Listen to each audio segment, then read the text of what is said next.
we got to get up all early again. Another London game, the Rams and the Jags, as the Rams are going to head in at looks like 3, though this was at 3.5. Some news on the injury side of things for LA took the hook away. Everyone took it with the Jags. 44.5 is our total. You and I talking as we came on. We both feel like Havenstein and Puka Nacua not going to play, though, as of this recording. So just as everyone, not officially official yet, but reading the tea leaves does not seem like those guys are going to be out there.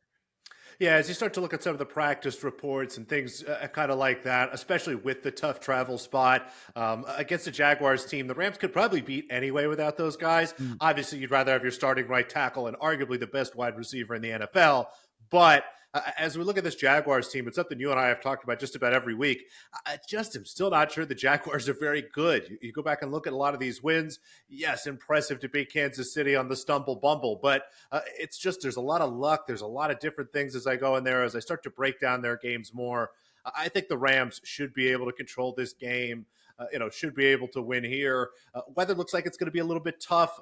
They're in Wembley Stadium, where generally there's a little bit more of an under vibe there, from what I understand, and looking back at some of the results in London. So it should be an interesting matchup. A team in the Rams that I think is very good, maybe a little bit underrated. A team in the Jaguars that I'm not sure is good, I think is a little overrated. But again, when you're playing these, when you're betting the NFL, these spreads are really tight. Right now, it's sitting at 3. I think that's there we have it coming through as we are recording this. So Nacua, Havenstein officially out for Sunday. Yeah. So there it is.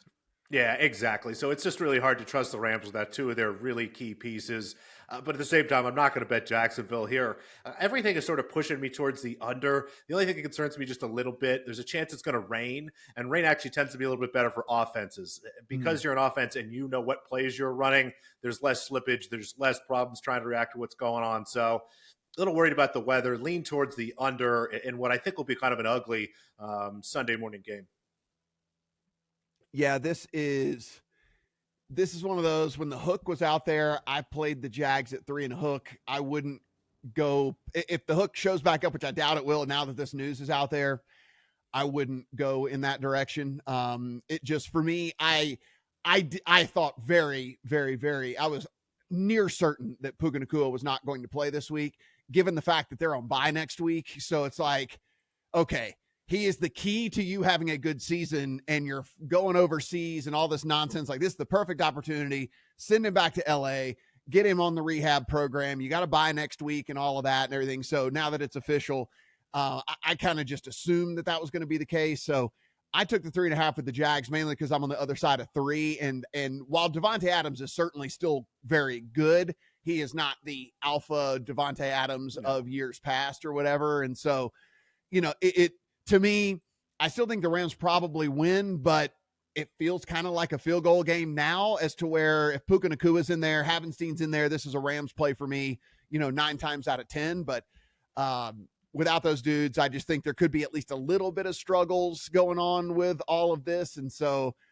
ended up taking the hook there in that one.